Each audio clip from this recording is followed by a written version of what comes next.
Okay, we're going to begin with slide 22, chapter 5, the Revolution. This is a picture of Carpenter's Hall in Philadelphia where the Continental Congress met. And as I pointed out to you in class, it was hot, windows closed, would not have wanted to be there. And so we get into the war. Just a picture of Washington and some of them sitting around discussing what's going to happen. Now, before we get into the war, I want to give you just a little bit of South Carolina's history. Now, the word dandy means a man who gives exaggerated attention to his personal appearance. And the delegates in the North and the West all call the delegates from the South dandies. Now, the delegates from South Carolina were perceived as dandies because they were chosen because of their wealth, their privileges, and the state was busy setting up a new constitution and state government, and they couldn't spare anyone else. So that's why they were chosen. Thomas Lynch Jr. His father was one of the original delegates to the First Continental Congress, and he was only 26 years old, and he was a very well-educated man. He was a lawyer, but it was the only father and son team to attend the Second Continental Congress. He had wealth, he had good looks, he had a beautiful wife, very productive land in his plantation, and hundreds of slaves. But he became ill. So, as was the custom of the times, a Caribbean cruise was recommended by the doctor. Unfortunately, the ship he was on sank, so he did not last very long. Arthur Middleton Plantation, also known as Andrew Marvell. He was the oldest. He was 34. He was an old man. And of course, this is a painting of him when he was very young, and he was by far the richest. He had over 50,000 acres and 800 slaves. He was one of the largest plantations in South Carolina. Very strong patriot. His father had been the president of the First Continental Congress, and he supported tiring and feathering anybody who was not a patriot. He also helped arrange for Charleston's defenses, and he was captured during the war after 1 year. And after the war was over, he served in the South Carolina legislature, and he lived to be the ripe old age of 45 before he died. After the war, of course. Edward Rutledge. Now, at the age of 26, he was at the signing. He was head of the South Carolina delegation, and he really thought that declaring independence was something a bit premature. We ought to work a little bit harder to maybe make up with the king. And he initially voted no. He led the no contingent, as a matter of fact. He was very wordy, and he loved to debate, but he and Sam Adams did not get along very well. He also was captured during the war, and as I mentioned to you, sometimes relatives of the delegates would be arrested. His mother was arrested. But after the war, he regained his wealth, and he served in the state legislature and also as our governor. He lived to be the ripe old age of 51, died in 1800.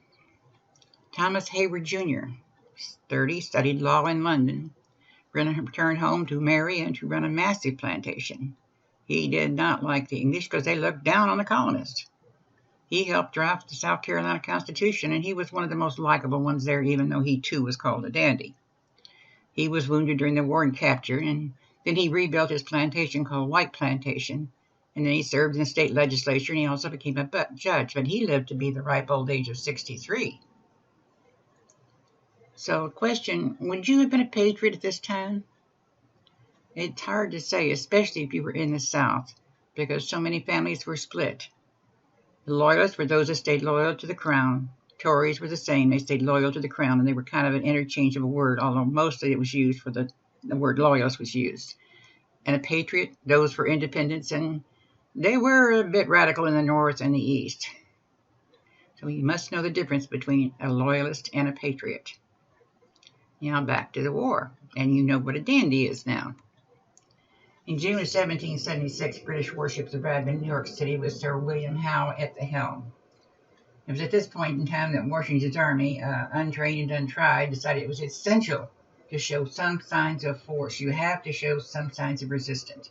He had 10,000 regular army and 7,000 militias, and this was the largest the army ever was, 17,000. But he was unable to defend the East, and he had to retreat. Unfortunately, the British did come in and captured Fort Washington. So George Washington's forces were in retreat, and Howe's forces settled down to occupy New Jersey. And meanwhile, those Hessian troops began to rampage and plunder in New Jersey. And the only thing it really did was turn a lot of people who had been loyalists into patriots, because the men did not like their wives and their women being, shall we say, mistreated and manhandled, and their farms being plundered, because the Hessians didn't speak English, number one. They couldn't tell a patriot from a Tory, and it didn't matter to them. In December of 1776, General Howe settles in New York for the winter. And Washington decides something has to be done. They've been retreating ever since the English arrived. They have to do something, so he decides on a sneak attack. He attacks Trenton, New Jersey, and Princeton, New Jersey on December the 26th. And this is unheard of. Nobody goes to war in the wintertime, and nobody does anything over the Christmas holidays. Well, the leader of the Hessians had been warned, and we had someone found a copy of the note that he had received. It was in a museum somewhere, and we actually, I don't know where, I had a copy of it for a while, but I misplaced it. He didn't believe that anyone would try to attack his camp, so there wasn't any really guards put out or anything like that. It was Christmas, and over 900 Hessians were captured. 30 were actually killed, and I think there was 2 wounded on the American side. And this is the battle that took place after that infamous picture of Washington crossing the Delaware, standing up in the bow of a boat. And then Washington settles at Morristown, New Jersey for the winter. The biggest problem he had was so many of his troops, their 6th-month enlistment was up, and he wanted at the end of the month, and he wanted to use them before they left. So what kind or types of soldiers did we have in the Continental Army? Each individual new state was really responsible for filling the quota of needed men. And farmers with families were signed up for shorter terms. The footloose single young men signed up for longer terms, and sometimes the soldiers just, shall we say, disappeared. We don't want to use deserted. They had harvest to gather in. They had sick family. It was a planting season. And honestly, they did not understand the military's rules. You couldn't just go home because you wanted to. And, of course, there were women attached to the Army. With all said and done, the Army was a little bit unwieldy, but they had an unlimited reservoir of people. Now, let me tell you about a British general called General Burgoyne. His nickname was Gentleman Johnny, and he wanted so bad to make himself a hero, but he spent most of the war in London at the gaming tables and playing around and making friends with the higher-ups. But he had a plan to make himself a hero. It was going to be a 3-pronged attack. One English army was going to come from the west. One was going to come from New York up, and then he was going to come down through Canada and kind of catch the military Continental Army in a vice and cut off the New England and cut the head off the snake, so to speak. It was a good plan, but unfortunately this plan was going to give all the credit for this particular operation to General Howe. And the only way you made rank or fame in the military was to lead a battle and win. Well, General Howe hears of the plan, and he decides to stay in New York and take Philadelphia. He's not going to go up north. He's not going to give Burgoyne the opportunity to be best. So this is basically a map. As you can see, it's the East Coast, and they're going to come down through here. And this is the Hudson River right through here. And Burgoyne's going to come down through here, and Howe was supposed to meet him, and they were supposed to have a troop come in from this way, and it is not going to work out that way. So Howe is plodding along, taking a few miles a day if it's lucky, slow and dangerous, and he's pulling such an unwieldy supply of wagons for him to have, the tents and the necessary equipment to live in the style of a general, and bagpipes playing. I mean, it's just actually ridiculous. Meanwhile, the New York militia is running ahead of him, felling trees and putting up barricades and everything they can to slow them down. They don't have enough men to have an actual battle because there was something over 6,000 in the army. Well, the Hessians that were with him didn't know the lay of the land. And when they were running short of food because it was taking so long to go south, Burgoyne sent them out looking for food. So 900 Hessians went out looking for food, and they didn't come back. Nobody knows for sure what happened to them, but we are of the opinion they were either killed or captured by the New York militia. So Burgoyne had left Montreal in June, and by October he'd reached a little town called Saratoga, where he was supposed to meet up with the other generals. Didn't happen. there was a battle, and I think this little film right here should tell you a little bit about it, called the Battle of Saratoga. Well, that's where the battle took place. Really takes a lot of ingenuity to come up with a name, doesn't it?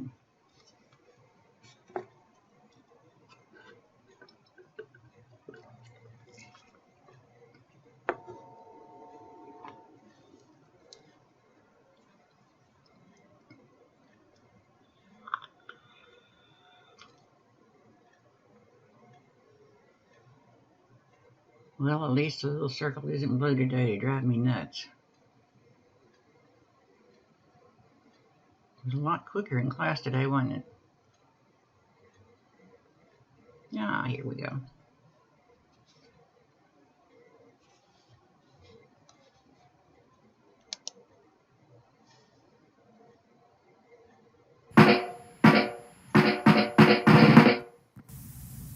The Patriot victories at Trenton and Princeton stung the British, but they were still confident of success. British officers worked out a detailed plan for 1777, which they believed would lead them to victory. What did this plan entail? The plan involved 3 separate British armies and perfect timing. Johnny Burgoyne would lead 8,000 troops from Canada, while a separate force under Barry St. Leger would move east from Ontario. The third group, General Howe's main army, would move north from New York City. The 3 British armies would converge at Albany, cut off New England from the other colonies, and destroy the Patriot Army. From the outset, the British plan began to unravel. Howe never committed to the plan, focusing instead on capturing the Patriot capital of Philadelphia, which he did in September of 1777. Rather than moving north to join Burgoyne, Howe camped his army in Philadelphia for the winter. The second British force, under Barry St. Leger, was turned back by Patriot forces under the command of Benedict Arnold. This left Burgoyne's army plodding along through the dense New York forest all alone. He managed to recapture Fort Ticonderoga, but trouble soon followed.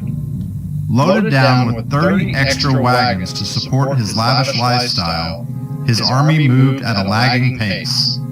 His soldiers, in their bright red uniforms, also became an easy target for colonists who tormented his movements. In need of food and supplies, Burgoyne retreated towards Saratoga, New York. While Burgoyne sat back, awaiting the arrival of the British armies, American troops under the command of Horatio Gates and Benedict Arnold closed in around them. Realizing he was about to be trapped, Burgoyne launched a devastating attack that resulted in some of the most intense fighting of the war. While the Americans were driven back, Burgoyne's situation only worsened as colonial militia closed in behind his army, severing the supply lines. After 17 days of the 2 armies staring each other down, the real fighting at Saratoga began with a desperate British attempt to break through the American lines. Defying orders from General Gates, Benedict Arnold seized control and led an assault on the exposed British camp. Shouting, "Victory or death!" Arnold led the Patriots forward as they crushed through the British lines, sending Burgoyne running off the battlefield with bullet holes in his hat and jacket, his horse having been shot out from beneath him. The attack let up only after Arnold lay on a stretcher, a bullet having crushed through the same leg that had been wounded in the assault on Quebec. With no other options, the British began their retreat. After marching less than 8 miles in 24 hours, they found their escape route cut off by New Hampshire militia. On October 17, 1777, for the first time, an entire army of British soldiers surrendered to an American army. The Battle of Saratoga is seen as the turning point of the Revolutionary War. Thus, it is quite possibly the most important battle of the war.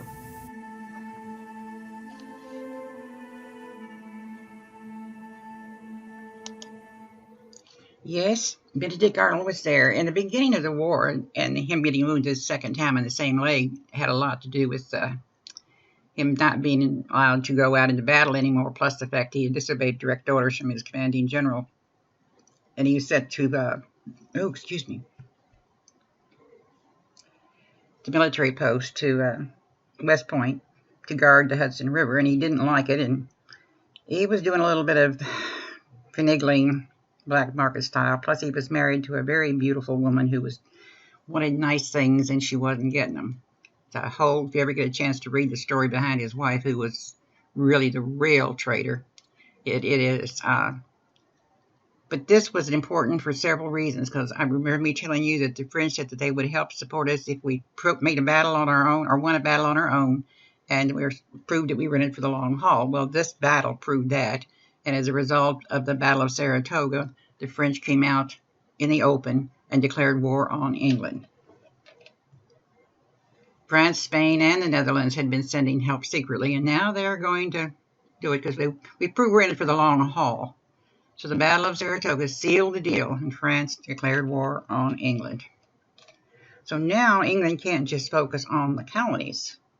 Meanwhile, England replaces General Howe with Sir Henry Clinton, who's a bit smarter as far as tactics goes, but he also has a weakness. He likes ladies, which we'll get into shortly. And he decides there's just too many military problems in the Northeast, but he's heard that there's a lot of loyalists in the South, so let's go south. So this is the beginning of the Southern Campaign, and as I stressed, it has nothing to do with an election in the 1970s of Richard Nixon. This is when the northern British troops decided to go south, where the loyalists are, and come back up north and work their way back up north.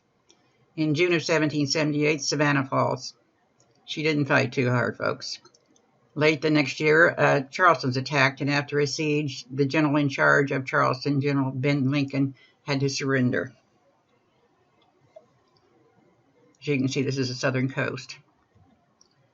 The redcoats spread throughout the South Carolina, and many South Carolinians renounced their allegiance to the U.S., and sometimes it was done out of loyalty to the king. Sometimes it was done because someone's standing there pointing a gun at you and asking who are you going to be for, and you're going to say whoever they want you to say. And General Clinton forms a loyalist regiment, and the loyalist regiment be the South Carolinians who decided that they were going to, shall we say, fight for the king. But no matter how hard they tried or no matter what they did, they were unable to gain complete control of the South. Meanwhile, women formed societies in the North and West to help supply the rebels. And then the British offer slaves their freedom if they will fight. So Washington gives the Southern Command to General Nathaniel Greene of Rhode Island. Now, Nathaniel Greene of Rhode Island was a Quaker, and it was hard for him to do this, but he overlooked his faith of nonviolence and decided to participate in making the country free. But when he finally got to the South, he was appalled by what he saw. Because everybody, the Indians, the English, and what few colonists were down there that were loyal to the Patriots, they had been operating under a scorched earth policy, which meant if they couldn't carry it and use it, they destroyed it. So he began to make nice with the local governments who were mad at any army. He talked to the Indians and tried to explain to him that this was a family fight between our mother in England and us here. And the Indians, a lot of them decided that, we don't need to get involved in family matters, so they backed off. So he took command in December 1780. Now the war is taking another turn. Battle at Kings Mountain in October, over the mountain men defeated the redcoats, primarily because the over the mountain men were up on the mountaintop and the British were attacking from below, and it is so hard to walk up a mountain and shoot up. It was a good battle, and it was really starting to turn around.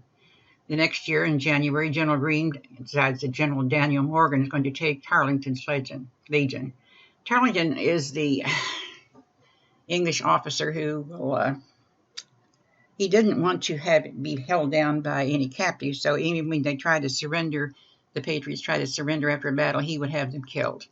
And after a battle, he would have his men go through the dead and dying laying on the battlefield and use the bayonet to make sure there weren't any more still alive, and there wasn't a live one hiding under a dead one trying to be dead. So at a place called Cowpins, Tarleton was led into a trap. This is the one I usually draw on the blackboard, but since I don't have a blackboard in front of me, I'm going to, hopefully, this is the PowerPoint that, not PowerPoint, but the YouTube I want to show you, telling you about Morgan taking Tarleton's legions. Head's still hurting, folks. I'm sorry.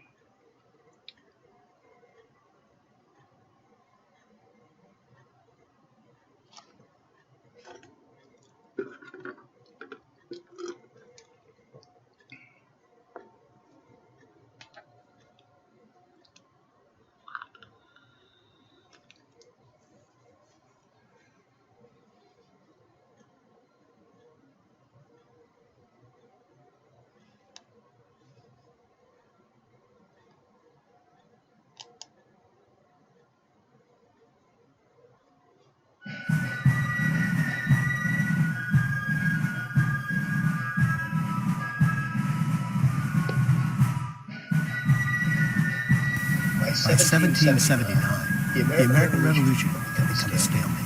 The British were unable to destroy Washington's army, isolate New England, or convince the rebels to give up the struggle. They had lost an army at Saratoga and evacuated Philadelphia. They determined they would hold their position in New York and shift their efforts to the south. The British commanders determined a new strategy was necessary if they were going to re-establish control of their American colonies. Their intelligence told them they had a very good chance of success in the South, where the number of loyalists was greater. They hoped to achieve success in the South and use that success to move northward and regain control of the whole of the colonies. The British took Savannah, Georgia in 1778 with little resistance. Charlestown, South Carolina, fell to the British forces in 1780, as did Camden. The Battle of Camden was a complete military disaster for the insurgent patriots, as General Horatio Gates of Saratoga fame was routed. At Waxhaw, South Carolina, British General Banastre Tarleton attacked an American force of approximately 350. Despite their efforts to surrender, the American men were butchered to death by Tarleton and his dragoons, leaving the patriots to give him the nickname of Bloody Ban, or the Butcher. Tarleton had been an important participant in the battles of Charleston and Camden, and in January 1781, he was ordered to pursue Brigadier General Daniel Morgan's troops. They met up at a place known as Cowpins, South Carolina. Morgan was a tough commander who was beloved by his men. He had fought in the French and Indian War when he was shot through the neck and cheek, leaving a huge disfiguring scar on one side of his face. He also had an incident in which he assaulted a British officer, an offense for which he was given 500 lashes on his back, leaving his back a mass of scar tissue and causing him to walk with a bit of a limp. Had he remained in the British Army, Morgan would never have been more than an infantryman, but he proved to be an invaluable leader for the Continental Army. Morgan demonstrated those unsurpassed leadership skills during the Battle of Cowpins. Morgan deployed his men along the main road from Cowpins in 3 lines, using the undulating topography to conceal each successive line from the onrushing dragoons. He placed sharpshooters in the first line, hiding behind trees. The second line was a line of militia. Morgan knew not to ask too much from these unseasoned troops. Therefore, he told them all they had to do was fire 2 volleys before dropping back to regroup with the Continentals, who were in the third line. The third line consisted of professional Continental infantry with a cavalry unit under the command of William Washington, hidden in the trees off to the side of the battlefield.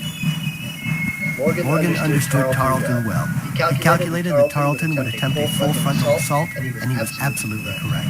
As Tarleton and his men charged forward, the first line of sharpshooters took aim and fired, primarily at British officers. Most accounts of the battle put the number of British killed by the front line at 15. Tarleton's men regrouped and continued forward toward Morgan's second line. The second line did as they were asked, firing 2 volleys into the charging British lines, then falling back to the third line of Continentals. As the second line retreated, Tarleton's dragoons charged, leaving Morgan's army was in full retreat. Tarleton's men could not see the third line assembled in a small swale, waiting for the oncoming British troops. As Tarleton's men charged with excitement, chasing the retreating second line, they became disorganized and less disciplined. As they approached the third line, they were overwhelmed by Washington's cavalry, and the British dragoons were driven from the battlefield. The British infantry began to advance at a trot. Tarleton's 71st Highlanders joined the fray, charging onto the battlefield with bagpipes playing. In all of the confusion, an order to the Patriot forces to face right to protect their flank was misunderstood, leading the men to retreat instead. The third line appeared momentarily to be leaving the battlefield. Morgan spurred his horse and circled back to order the retreating men to turn about face and fire in unison. The British, who had broken ranks anticipating the rout of the Patriot enemy, were completely surprised and suffered heavy losses when the Patriots turned about. This was followed by a Patriot bayonet charge and a regrouping of the Patriot cavalry and infantry that caught the British troops in the middle. Redcoats began to surrender en masse, and Tarleton took those who remained and fled the battlefield. There were cries of, "Remember Waxhaws," by some of Morgan's men. Morgan offered the British full quarter and would not allow any vengeful actions on the part of his troops. The Battle of Cowpins was a significant and important victory for the Patriot cause. It is considered the battle that turned the tide of the war and established the path toward Cornwallis's surrender at Yorktown. There are many lessons we can take from the Battle of Cowpins. First, there's Daniel Morgan, a man who was a commoner in England and who, therefore, would have never become an officer in the British Army. In the newly emerging America, Morgan was judged on his merit, not his social status. He demonstrated the ability to lead on a battlefield. Therefore, he was afforded that opportunity.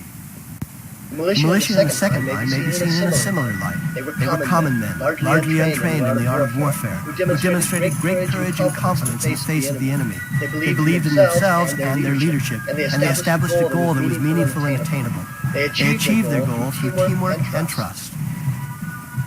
The third line in the battle made a mistake when they started to retreat, but Morgan rallied them to turn about and fire, thus changing the outcome of the battle. By staying focused and working together, they were able to overcome their mistake and turn it into success.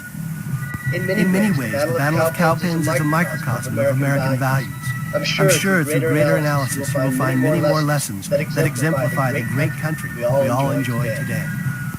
One thing seems certain. The Battle of Cowpins was a major turning point in the war that eventually ended in the creation of the United States of America, the country that...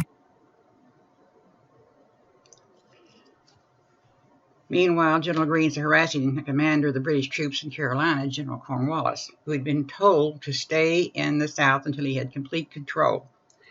Well, he's a little bit impatient, and he's very mad at what Greene is doing, so he takes his men and goes out. Well, we went the wrong direction, didn't we? Here it is. Cornwallis had been ordered not to leave South Carolina until totally secured by General Clinton.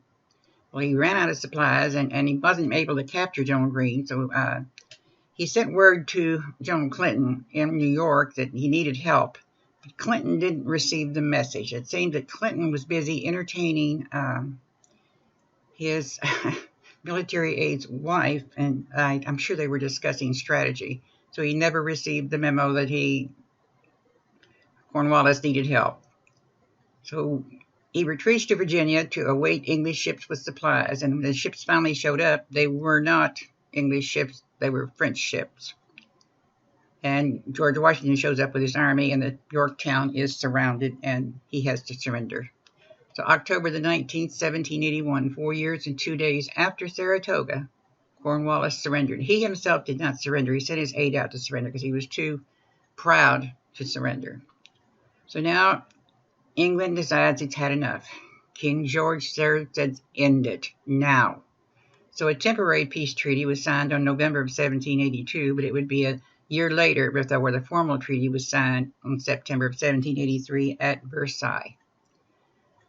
And as a result of our war, we received all the land east of the Mississippi, all the way up to the Canadian border, and all the way down to Spanish Florida, which is not what we were looking for. We were looking for just, freedom along the coast, basically, from the Appalachian Mountains and east. But we were very happy with what we got. And I'm not real sure what this is. It could be, we're going to find out. Oh, maybe not. I don't like that message. We're going to get something, folks. And I really honestly don't remember what this one was.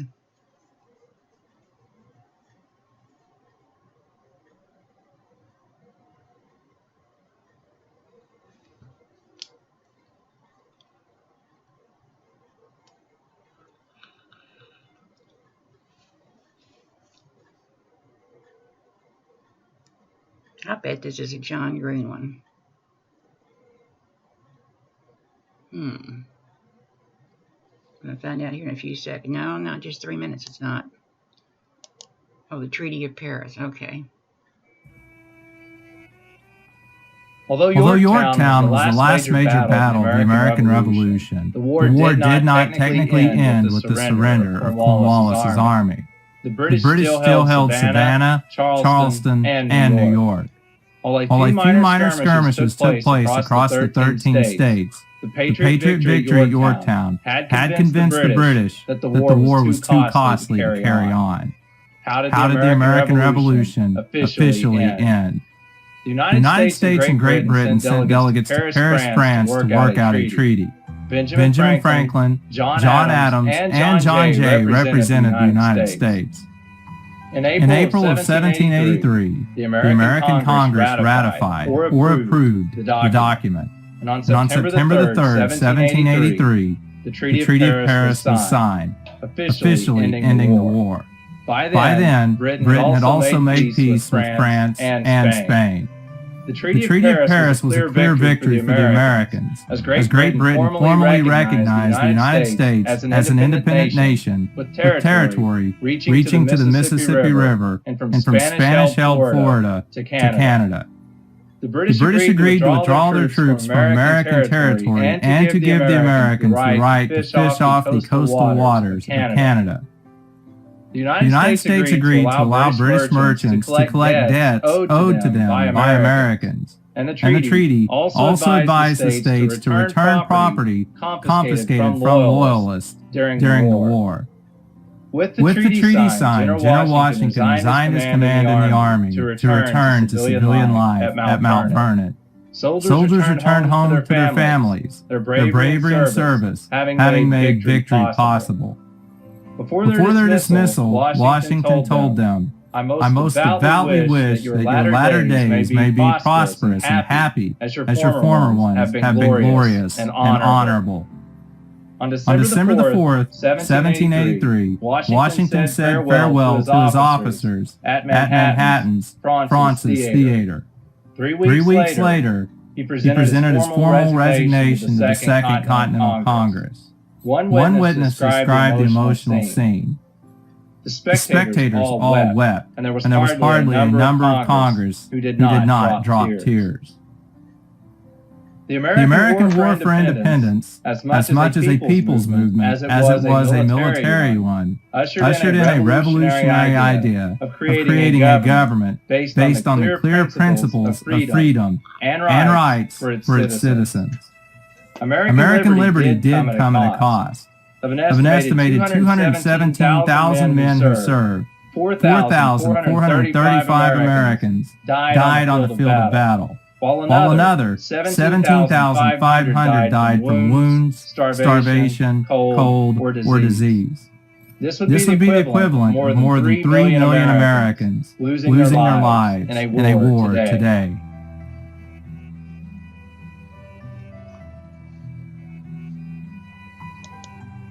Did make it seem a little better when it compares it to what it would have been like today. But just because the war had ended, there's still a lot of hard feelings, especially in the South. We are not noted for forgiving and forgetting very quickly, and we have a quick temper to be insulted. There's guerrilla fighting going on down here in Georgia and South Carolina, Alabama for years. But we won the war, so now we have to win the peace and learn how to govern a new country and set up a new country. And that's what we get into in the next chapter. So I remind you, you may want to know how, watch that little segment called GW Spies. It's not very long, but it's very interesting.